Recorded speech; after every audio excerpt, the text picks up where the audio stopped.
అందరికీ నమస్కారం. తెలుగు కథామాలకు స్వాగతం. వారధి సీరియల్ చదువుతున్నాను. రాసిన వారు ద్వివేదుల విశాలాక్షి గారు. రాఘవయ్య ఉదయం కాఫీ తాగుతుంటే కందిన ముఖంతో ముక్కుపుటాలు ఎగరేస్తూ రాజమ్మ వచ్చి, ఏమండి ఈ మాట విన్నారా అంది కోపంగా. ఏ మాట? నువ్వు చెప్పంది ఏ మాటైనా ఈ ఇంట్లో వినటం ఎలా జరుగుతుంది? అందరి నోళ్ల తాళం చెవులు నీ దగ్గర ఉండగా అన్నాడు రాఘవయ్య నవ్వుతూ. నవ్వుతాలే కాదు అంది రాజమ్మ ముఖం ముడుచుకుంటూ. అవును, ఆ మాటే ముందుగా తెలుస్తున్నది. తెలివిగా మాట్లాడుతున్నాను అనుకుంటున్నారు. నీకన్నానా? ఈ విధంగా తను చెప్పదలుచుకున్న విషయం చెప్పటం కష్టమని తెలుసుకున్న రాజమ్మ సూటిగా సంభాషణ మొదలుపెట్టింది. నిన్న సాయంకాలం అమ్మాయిని వరదరాజు వాళ్ళ ఊరు తీసుకుపోయాడట. తిరిగి వచ్చేశారుగా. ఇదేం గొడవండి? ఏం చెబుతున్నానో వినిపించుకోకుండా? లేకపోతే నువ్వంత గొప్పగా చెప్పవలసిన విషయం అందులో ఏముంది? తండ్రికి కూతురికి ఒకేలాగా తోస్తాయి. అమ్మాయి కూడా ఈ మాటే అన్నదా? బాగా చెప్పింది. మరేం, మీకు అలాగే ఉంటుంది. ఎవరితో చెప్పా చేయకుండా పిల్లని అలా తీసుకుపోవటం ఏమిటి? ఆ చనువు ఆ పిల్లాడికి ఎవరిచ్చారు అంట. ఎవరితో చెప్పా చేయకుండా నీ కూతురు అలా వెంటబడి పోవటం ఏమిటి? ఆ స్వాతంత్ర్యం దానికి ఎవరిచ్చారు? భార్య మాటనే అనుకరిస్తూ అన్నాడు రాఘవయ్య. అది చిన్నపిల్ల, దానికి ఏం తెలుస్తుంది? వాళ్ళ వదిన కూడా రాజు గురించి ఈ మాటే అంటుంది రాజీ. అనురాధ చిన్నపిల్ల అయితే రాజు కూడా చిన్నవాడే. ఏదో సరదాగా వెళ్ళి వద్దాం అనుకున్నారు. ఇందులో ఇంత రాద్ధాంతానికి ఏముంది? వెళ్ళి రావటానికి కాదండి, ఆ గట్లంట పుట్లంట నడిపించి తీసుకువెళ్ళాడట.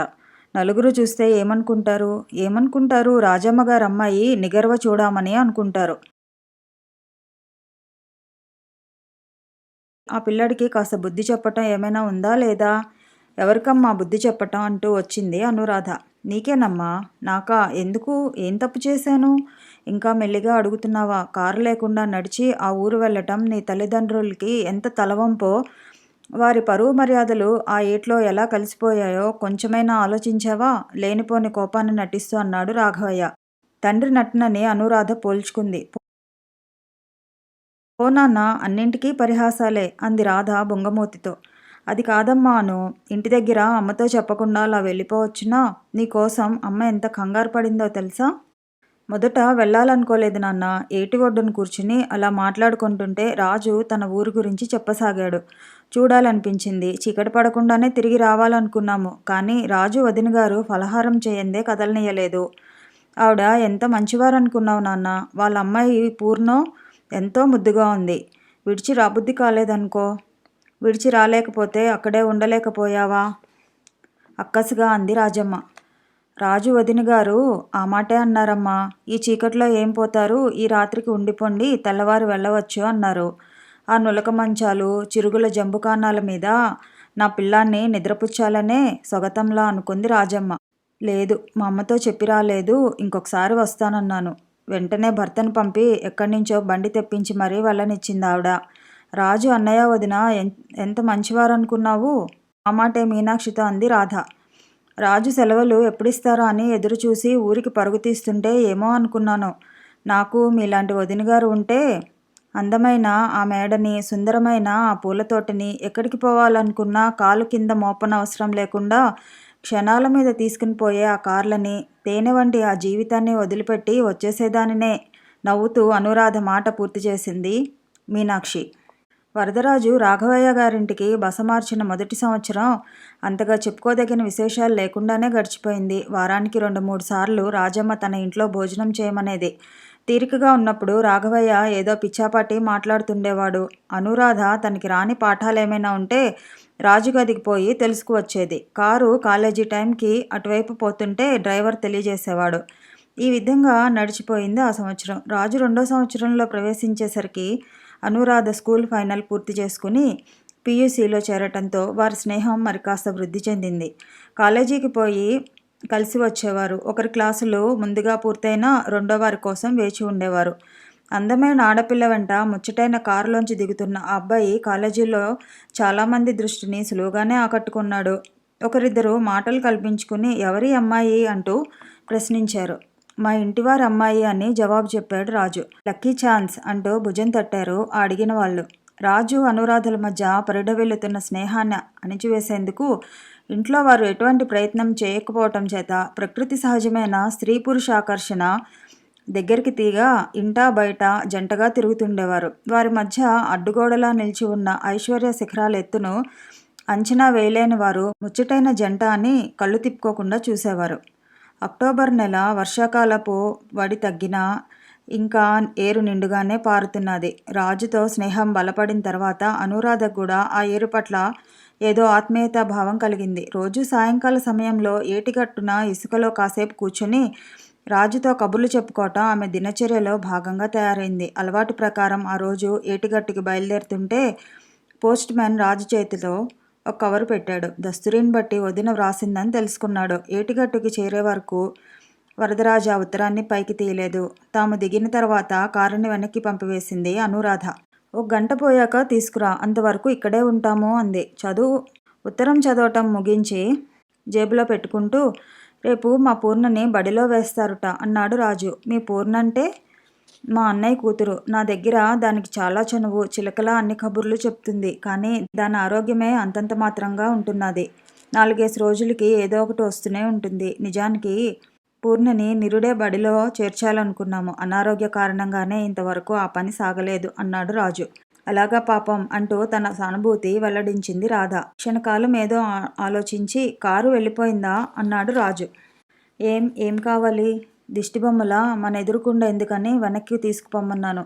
గంటలో తిరిగి వస్తుంది అంది రాధ. పూర్ణకి పలకా బల్పం కొందామని. పద, దగ్గరే కదా బజారు, నడిచిపోయి కొనుక్కువద్దాం. 4-5 కొట్లు తిరిగి చిన్న పలక, 1 డజన్ బలపాలు, చిన్న బొమ్మల పుస్తకాలు అవి పెట్టుకునేందుకు ఓ సంచి, ఇంకా సిల్క్ ఫ్రాకు కొన్నాడు రాజు. ఇంటి నుండి వస్తున్నప్పుడు హోటల్ భోజనానికి సరిపోయేటట్లు సొమ్ము తెచ్చుకుంటాడు రాజు. కానీ కొన్ని రోజులు రాఘవయ్య గారింట భోజనం చేయటం వల్ల సొమ్ము మిగిలిపోతుంటుంది. దానితో అన్నయ్యకి, వదినకి, పూర్ణకి ఏవేవో కొని తమ గ్రామాల వాళ్ళు కనిపించినప్పుడల్లా పంపుతుంటాడు. కొన్న వస్తువుల్ని చక్కగా కాగితంలో చుట్టించి పట్టుకొని ఏటి ఒడ్డుకు వచ్చేసరికి ఇంకా కారు రాలేదు. మాటికి రోడ్డు వైపు దృష్టి సారిస్తూ కారు కోసం ఎదురు చూస్తున్నాడు రాజు. ఏమిటి సంగతి అన్నట్లు చూసింది అనురాధ. కారు వచ్చి నువ్వు ఇంటికి వెళ్ళిపోతే నేను గ్రామానికి పోయి ఇవి పూర్ణకి ఇచ్చి వస్తాను అన్నాడు రాజు. రాఘవయ్య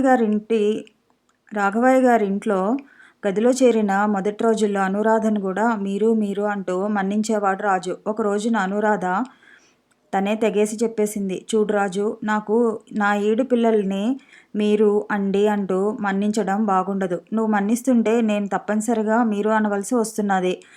రమారమి ఒక ఈడు వాళ్ళం. ఈ మన్నన్నలకి ఎగనామం పెట్టి నువ్వు అని పిలుచుకుందాం అంది. నేను అలా పిలిస్తే మీ అమ్మా నాన్నగారు తప్పు పట్టవచ్చు అన్నాడు రాజు బెదురుగా. అదంతా నేను చూసుకుంటాను. అలవాటయ్యే వరకు వింతగా చూస్తారు. ఆ వెనుక అదే పరిపాటి అయిపోతుంది అంది రాధ అభయమిస్తూ. ఇసుకలోంచి లేచి చీరకుర్చీలు సరిచేసుకుంటూ, పద నేను వస్తాను. మా ఊరు అని చెబుతూ మహా ఊరించేస్తున్నావు. ఎలా ఉంటుందో చూస్తాను అంది రాధ. రాజు విస్మయం నమ్మలేనట్లుగా చూస్తూ, నేను నడిచిపోతున్నాను రాధ అన్నాడు.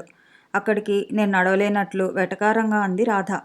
దారి పొడుగున రాజు నోరు మూయకుండా ఏవో కబుర్లు చెబుతూనే ఉన్నాడు. పంటలు, ఫలసాయాలు, చిన్ననాటి తన అనుభవాలు, పరాభవాలు, గ్రామంలో పార్టీలు, గ్రామస్తుల మాటల ధోరణి, తమ ఇరుగు పొరుగు మనుషుల తీరుతెన్నులు వర్ణిస్తుండగానే ఆ వీధిలో ప్రవేశించారు వారు. ఇదిగో ఆ ఎర్రమట్టి అరుగుల ఇల్లే మాది. మా వదినకి అరుగులు మాస్తే తోచదు. నెలకొకసారి అలికి ముగ్గులు చుక్కలు పెడుతుంది. గ్రామంలో ఇల్లు పండక్కి, పూజకి అలంకరించుకుంటే మీ ఇల్లు నెలకి అలంకరించుకుంటుంది అంటారు చూసిన వాళ్ళు. మా వదినకి ఇల్లు మాసినా, బట్ట మాసినా ఇక తోచదు. ఇంటిలో పని అంతా స్వయంగా చేసుకుంటున్నా వసివాడినట్లు ఎప్పుడూ నవ్వుతూనే ఉంటుంది. భట్రాజులో మీ వదిన్ని మహా పొగిడేస్తున్నావు కానీ ఇక జోరు తగ్గించు. స్వయంగా చూసి మీ వదిన ఎటువంటిదో నేను తేల్చుకుంటాను అంది రాధ నవ్వుతూ. వీధి అరుగు మీద కూతుర్ని ఒడిలో కూర్చోబెట్టుకొని చేతిలో వెన్నముద్ద, చెంగల్వ పూదండ అంటూ ముక్క విరిచి పద్యం నేర్పుతున్నాడు శివయ్య. పూర్ణ తూచా తప్పకుండా తండ్రిని అనుకరిస్తున్నది. కొన్ని చోట్ల తనకి ముందే తెలుసు అన్నట్లు తండ్రి బంగారు అనగానే మొల్తాడు అంటూ అందుకుంటున్నది. కూతుర్ని గుండెలు కదుముకొని, మా తల్లి ఎంత తెలివైనదమ్మా, 2 సార్లు చెప్పేసరికే అంతా నేర్చేసుకుంటున్నది అంటూ మురిసిపోయి కూతురు తల మీద ముద్దుల వర్షం కురిపిస్తున్నాడు శివయ్య. ఇంటి ముందుకి రాగానే మా అన్నయ్య అంటూ అరుగు మీద వ్యక్తిని వేలుతో చూపించాడు రాజు. ఆ పిల్ల పూర్ణ అంటూ మాట అందుకుంది రాధ. అనుకోకుండా తమ్ముడు రావటము, అందున ఒక ఆడపిల్లని వెంటబెట్టుకుని నడిచి రావటము శివయ్య ఆశ్చర్యంగా చూస్తూ ఒడిలో కూతుర్ని కిందకి దింపి ముందుకు వచ్చి రాజు అన్నాడు ఆప్యాయంగా. ముతక నేతపంచ పై మీద తుండుగుడ్డతో ఎత్తుగా బలిష్టంగా ఉన్న ఆ వ్యక్తి అభిమానంగా తమ్ముడి వంక చాచిన చేతుల వైపు కన్నార్పకుండా చూసింది అనురాధ. వయసు మీరుతున్నా కాయకష్టం వలన ఏర్పడిన శివయ్య చేతులు బలంగా కండలు తీరి ఉన్నాయి. కోమలంగా సున్నితంగా ఉన్న రాజు చేతుల వంక చూపు తిప్పి వీరిద్దరూ అన్నదమ్ములు ఎలా అయ్యారు అనుకుంది రాధ. తమ్ముడి పక్కగా ఉన్న ఆ అందాల రాశిని చూశాడు శివయ్య. ఆమె ఎవరో కూడా పోల్చుకున్నాడు. తమ్ముణ్ణి అంతగా ఆకర్షించిన ఆ మేడలోని అందం ఏమిటో గ్రహించుకున్నాడు. అనురాధ రాఘవయ్య గారి అమ్మాయి అన్నాడు రాజు రాధని అన్నకి పరిచయం చేస్తూ. రామ్మ రండి గుమ్మంలోనే నిలబడిపోయారు. తను పక్కకి తప్పుకుంటూ చావిట్లోకి దారి చూపాడు శివయ్య. వరదరాజు కాలు ముందుకు వేయకుండానే అరుగు మీద నుంచి పూర్ణ పరుగున వచ్చి కాళ్ళకు చుట్టేసుకుంది. మా పూర్ణ రేపటి నుంచి బడికి పోతుందట, నిజమేనేమిటి అంటూ పూర్ణని చేతుల్లోకి తీసుకొని బుగ్గ మీద ముద్దు పెట్టుకున్నాడు రాజు. చిన్నాన్న నాకు 2 పాటలు వచ్చు అంది పూర్ణ ముద్దుగా. ఏది పాడు చూద్దాం ఇంట్లోకి నడుస్తూనే అన్నాడు రాజు.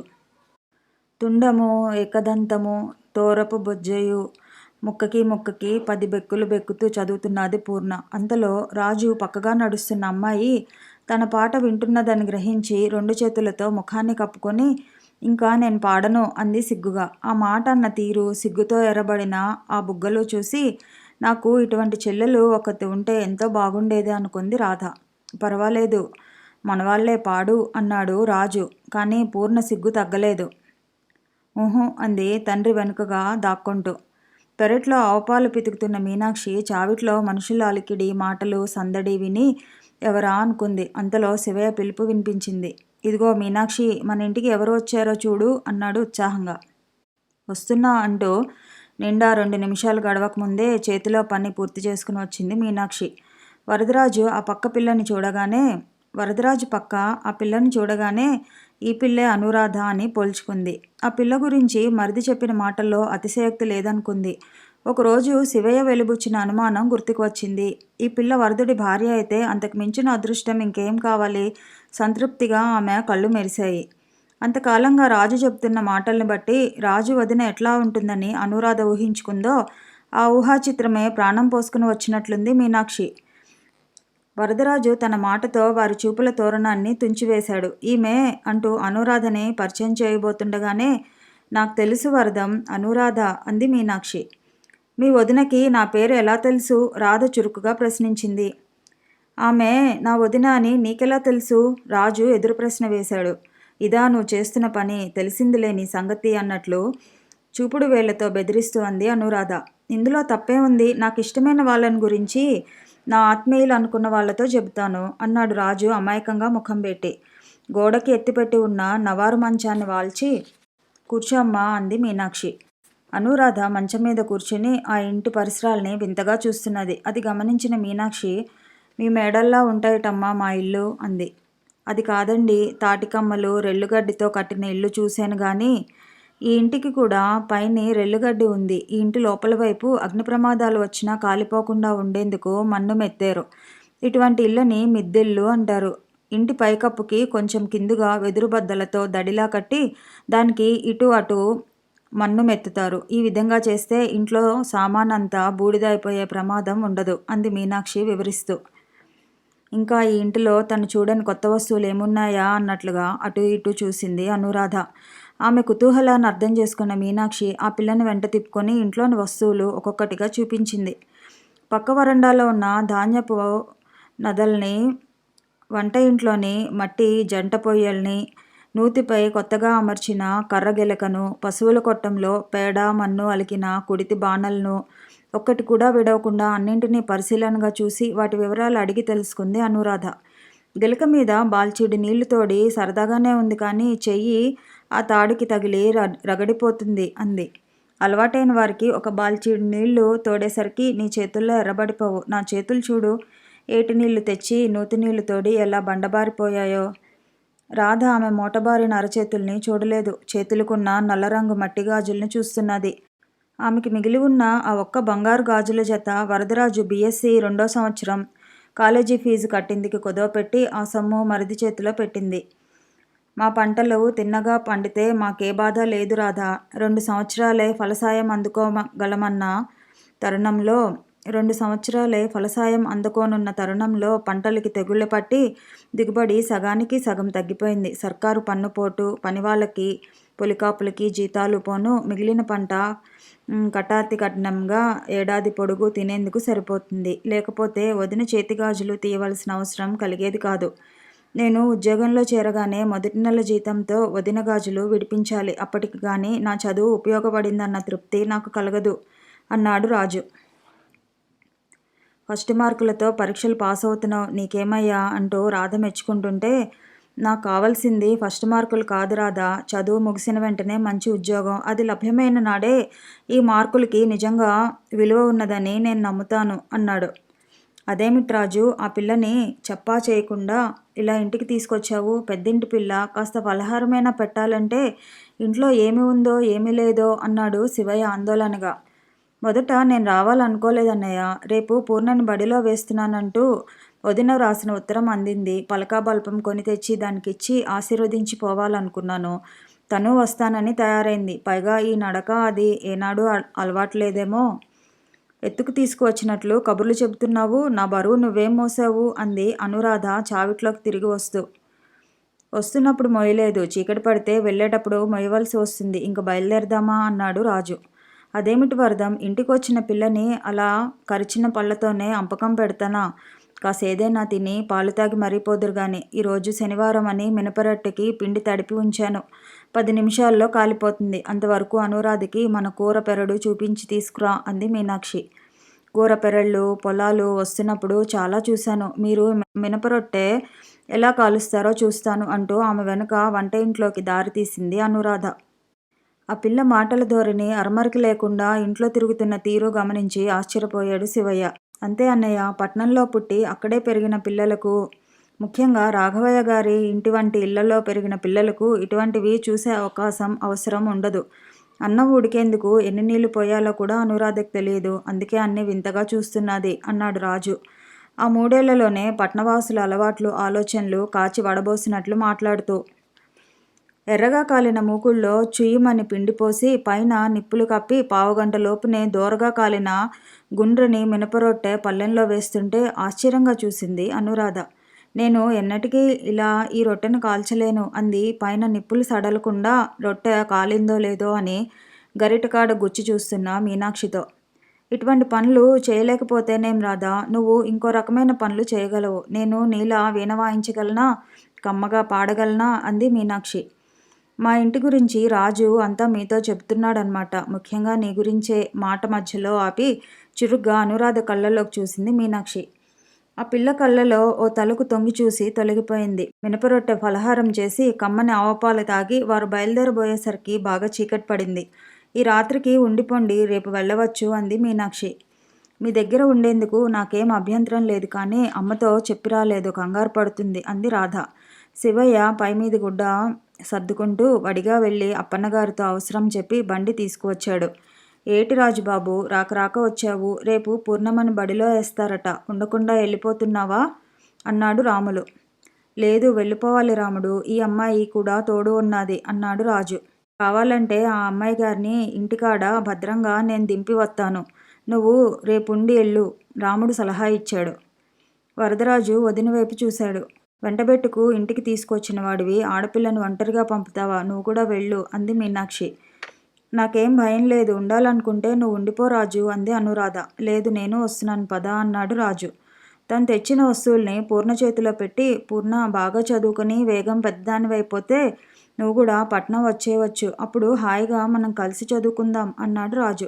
చిన్నాన్న, నువ్వు మళ్ళా వచ్చేసరికి నేను ఇంత చదువు చదువుకుంటాను 2 చేతుల్ని చేయగలిగినంత దూరం చేస్తూ చూపింది పూర్ణ. అప్పుడు నీకు నేనింత పెద్ద పుస్తకం తెస్తాను. పూర్ణ బుగ్గల్ని పునికి ముద్దు పెట్టుకుంటూ అంది అనురాధ. సిగ్గుగా చేతులతో ముఖం కప్పుకొని వేళ్ల సందుల్లోంచి దొంగచూపులు చూసింది పూర్ణ.